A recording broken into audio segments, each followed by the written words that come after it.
Netflix is one of the best apps that you can download for your TV. On today's tech video, I'm going to show you 3 different ways of how to install Netflix on your JVC Smart TV.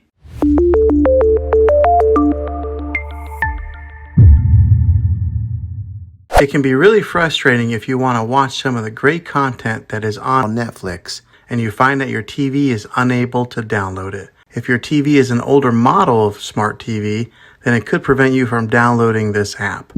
So the way that I'm going to show you how to install Netflix will be able to work on any model of TV, on any year of TV. You just have to have an HDMI port on your TV to plug into. I recommend getting a Roku stick or an Amazon Fire Stick. Both of these media streaming players have the capability of downloading Netflix. You then use a Roku or Fire Stick as your main streaming player, which bypasses the operating system on your TV. If you want to spend a little more and get a more robust device that gives you a few more options, then take a look at the Apple TV 4K. All these devices plug into the HDMI port on your TV, no matter how old it is, no matter what model it is. I've had great luck with all these streaming players, and I'll put links in the description down below of where you can get one of them. Well, hopefully this video was helpful for you. If it was, go ahead and click a thumbs up on it. Go ahead and subscribe to my channel. I make tech videos all the time, and I would love to have you back in the next one. Take care.